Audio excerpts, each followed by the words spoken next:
now the presentation of Thomas Eitzenberger, and after the presentation of Muta Ito, and the presentation of Thomas Eitzenberger about the campaign of an Ecocide. Alors, here you have a Swiss clock. You just follow the minutes, and you will keep your 10 minutes, but you can look at this paper if you want to have an idea of where you are. Thank you. Great, thanks, and welcome. It's an humble experience to be able to talk about an issue that probably concerns the whole world and especially drives me for several years now. And the topic is about ending ecocide, which is crimes against nature.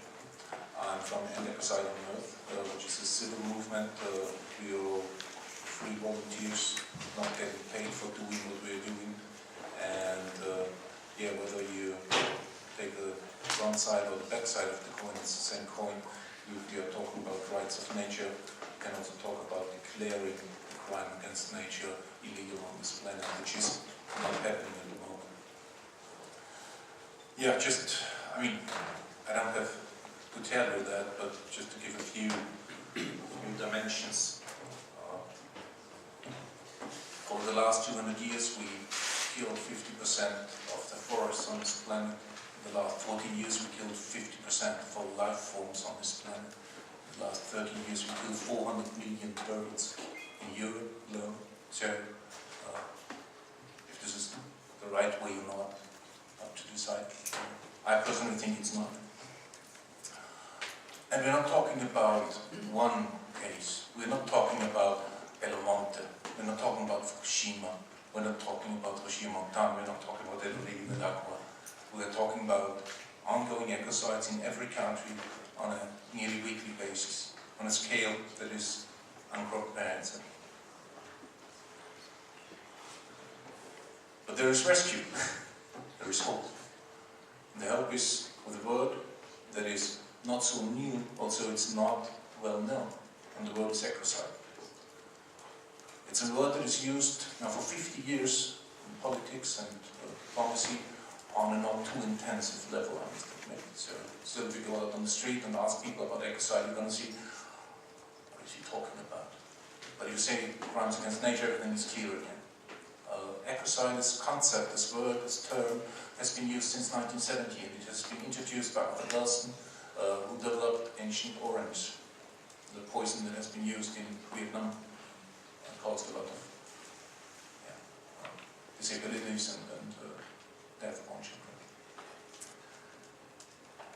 But it is the base of a legal framework, actually as of now, due to the work of Mark Gray, an Australian lawyer, due to the work of Polly Higgins, a British barrister, who proposed to change the Rome Statute, which is the basis of the International Criminal Court, and due to other activities, amongst them our little part of contribution, that is, we've run a European citizenship initiative on a proposal for the European Union to implement an Ecocide Act, a directive, to ban ecocidal activities within Europe and hold responsible the ones that still do that.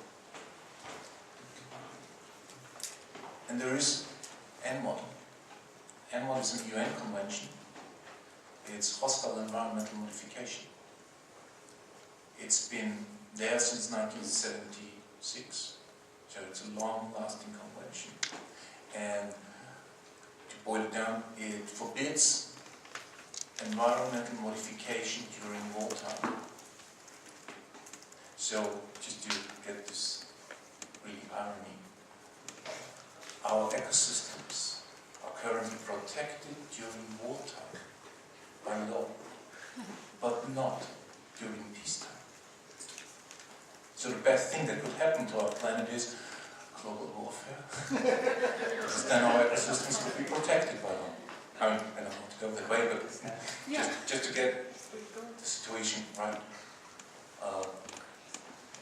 That's why we are focusing on one very specific goal. And the more specific you can get, the easier it is to get it real. And our goal, our focus is with changing the International Criminal Court, amending the Rome Statute. Because there are now 4 crimes against peace. Can you see it on the next slide? And in the conception phase of the Rome Statute, when they were implementing, drafting the International Criminal Code, there were 5. Once there were 5 crimes against peace, and the 5th one was ecocide. It just didn't get implemented. One could ask why. I could name a few states, but it's not the obvious ones. So when I do a lot of school trainings, and whenever I ask pupils about which countries it would be, they always ask with the states, China and Russia. Only one is correct. Russia and China didn't have a problem with that approach. So it's just a few states that vetoed that. Majority of states had no problem with declaring crimes against nature, crime against peace. So that gives us hope that we are able to achieve this goal by amending the Rome Statute, which needs basically one head of state. One head of state that feels enough responsibility for his planet to raise his hand.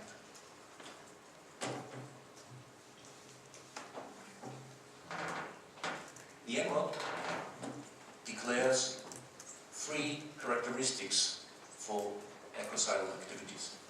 It must be widespread, it must be long-lasting, and it must be severe.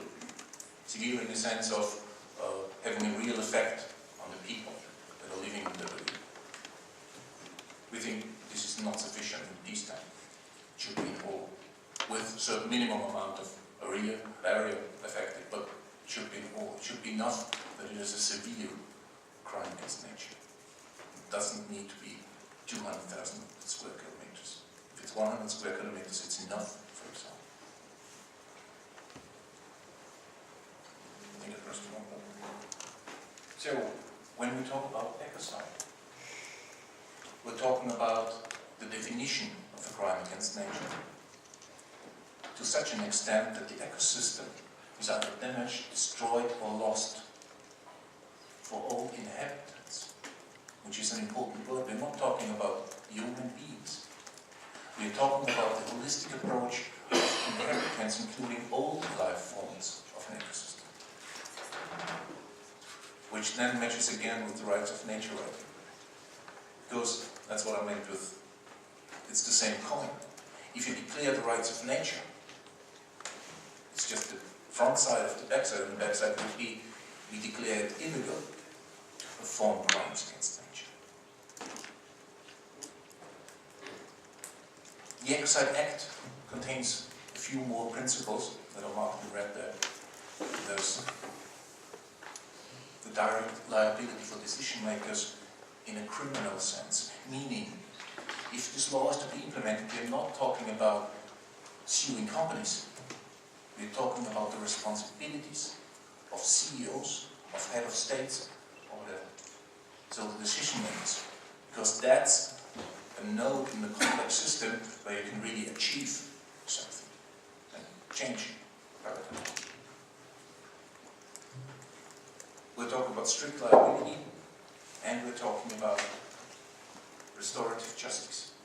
In that sense, that it's not only about suing them and putting them in jail for non-compliance, but forcing them to repair what has been damaged.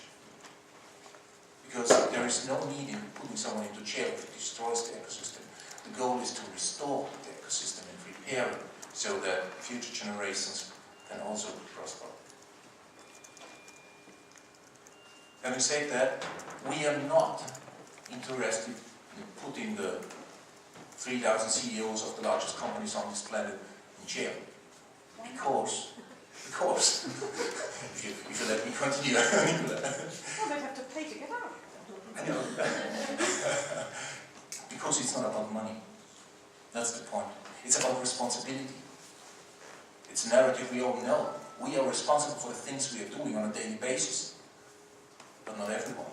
The higher you get, the less responsibility there is. And that's what we need to change. And that's what we propose to change with this approach. Still, it's not about putting them into jail, because you don't have to kill the Goliath. You just have to change his mind. Meaning, if we are able to provide an exit option for those CEOs. They are currently stuck in the system, they have to comply with profiteering. If they do not squeeze out every bit of nature and convert it into money, they are not performing. So we need to change the system by introducing a new law that is missing. And that law could be Ecocide. Give you a specific outlook. What we are currently working on is we are drafting a coalition platform and we are lobbying the heads of states. We've established a rather nice group of contacts already from South America to Africa to the Pacific states, Asia, and even one European country. So from our current point of view, we are very, very confident that 2015 will be a year of decisive crossroads, and hopefully us, together with many other organizations, like we have now 100 organizations, or more than 100 organizations, but especially even big players now, like Friends of the Earth and Greenpeace, are supporting this idea. And we are very confident that 2015 could be the year where we really kick off this ultimately needed transformation towards a society that respects Mother Earth and stays within a balanced boundary with this planet.